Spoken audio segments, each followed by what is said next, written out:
transaction tax for additional revenue.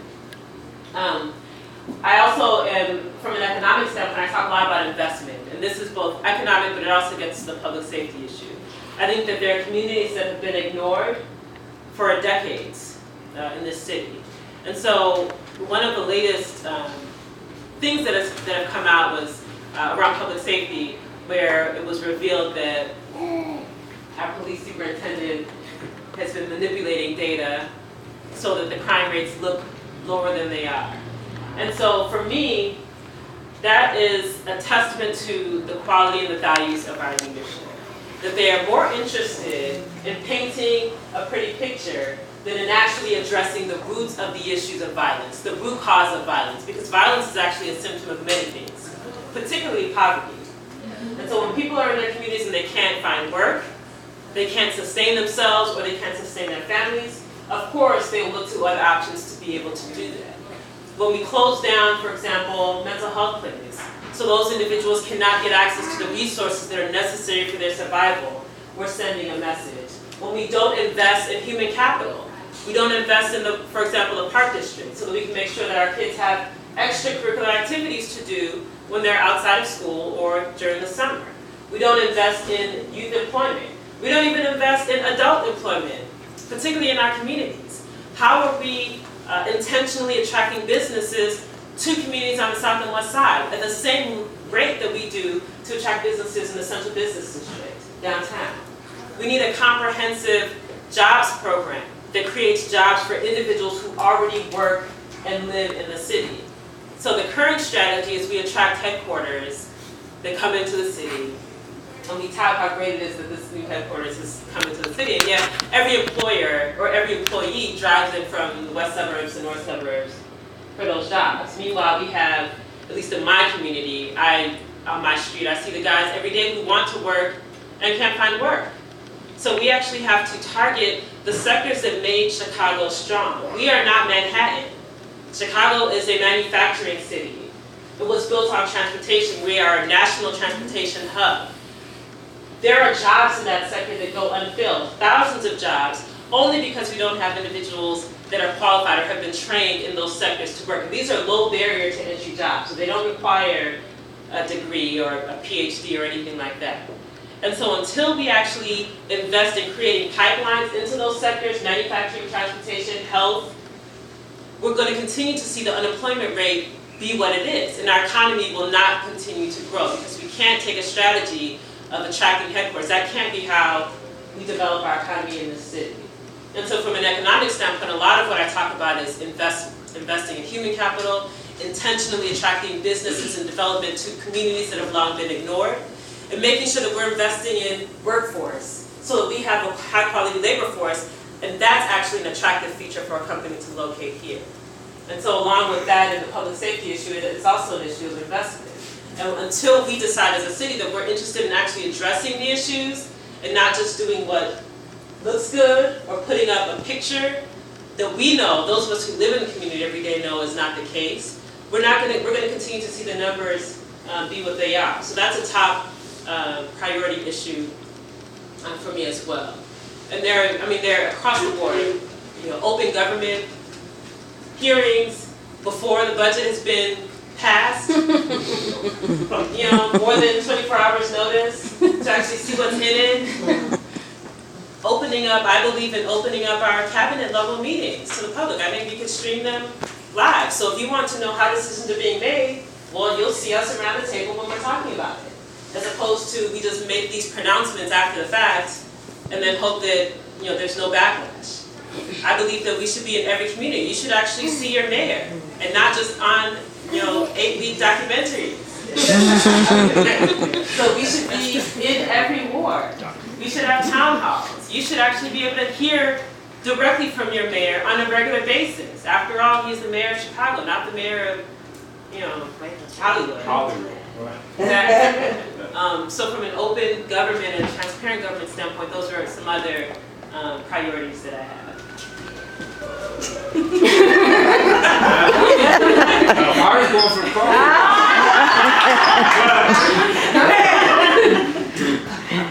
Wait, my turn. Your platform seems to be more about the underserved or minorities in the community in Chicago, neighborhoods that have a lot of issues.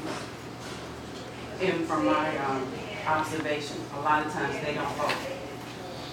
So how do you make your message fit everyone instead of that particular sector so that you can get the people that vote, win them over?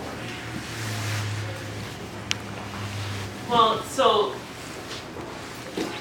the message is that this city will never be as great as it can be until there's more equity in how we treat all of our neighborhoods. So it's actually in the best interest of those who live on the north side, who live downtown, that we address the huge disparities that exist on the south and west side.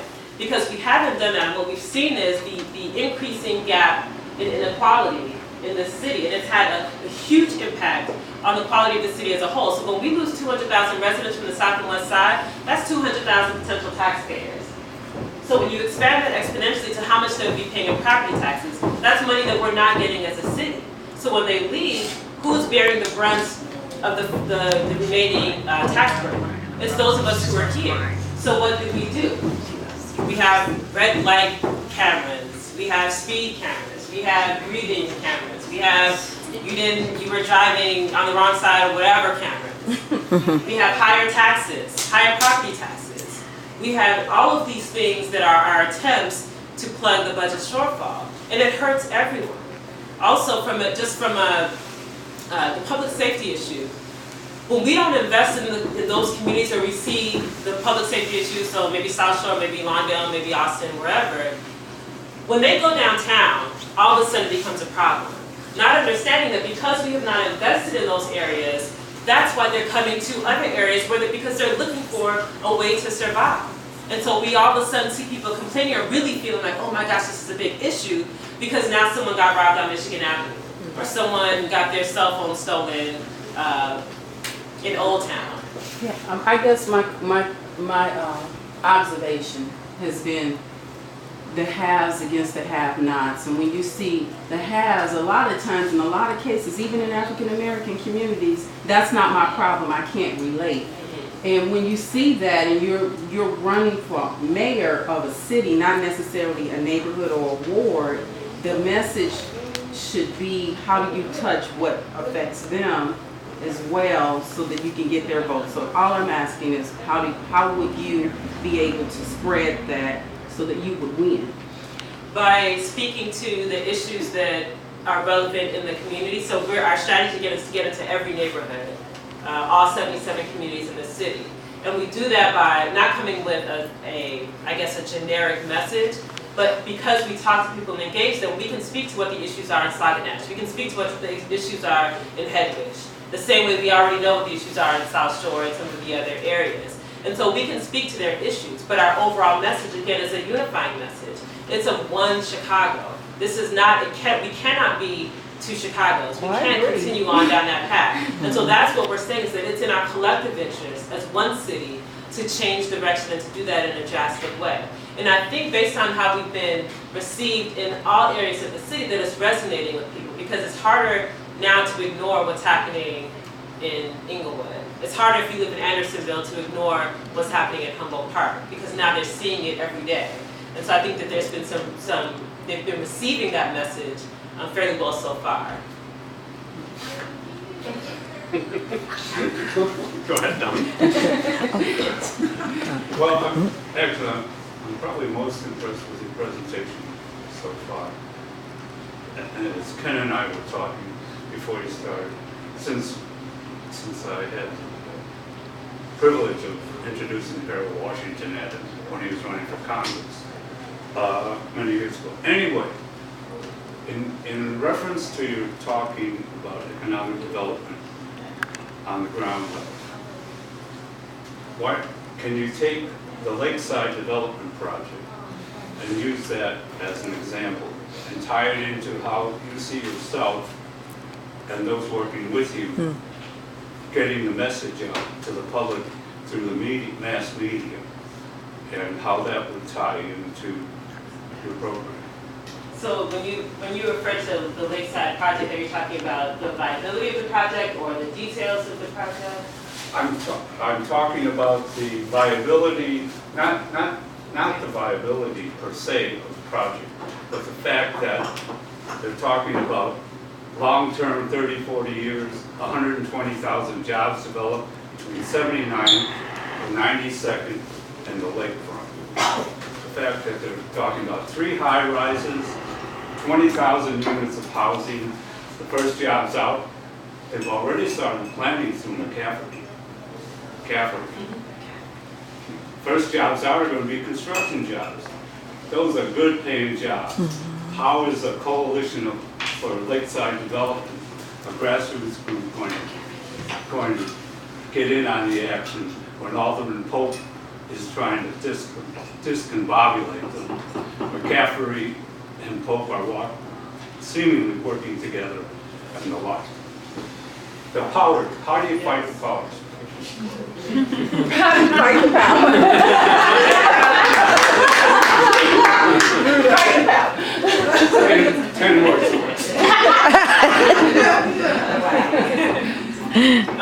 Right?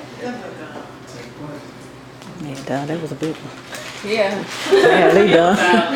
About these development projects is, and I use this phrase and someone mentioned to me, I don't remember who, but they said if you're not at the table, you're on the menu.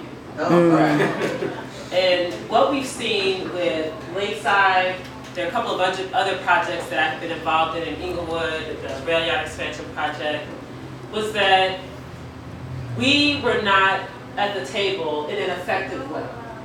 And to me, the current system makes sure that we cannot collectively come up with a strategy that's actually beneficial to the community. So what you have is, you have your alderman saying one thing. You'll have 1, 2, 3, maybe 10 community groups who are all saying something a little bit different about what they want and what they should get. And everybody is under-requested, right? So you'll have a $400 million project and we're getting, in fact, I'll just use the Inglewood example. It's a $250 million rail yard expansion project. And last week they had an article in the paper about how Norfolk Southern was giving a school $10,000 and everyone was buying. And they're going to get $15,000 at some later date. So we're not asking, we're not demanding. We're asking for crumbs. Exactly. And we've been locked into a mindset where we don't have expectations and we don't have an agenda. So for me, with these projects, with Lakeside in particular, if they're talking about how many jobs? Long range, 120,000. 120,000 jobs. What skill sets do we need to make sure that our residents who live here have, so that when the jobs come out, they can apply and get the jobs just like that? That's human capital development. So that you can make sure that the project is actually working for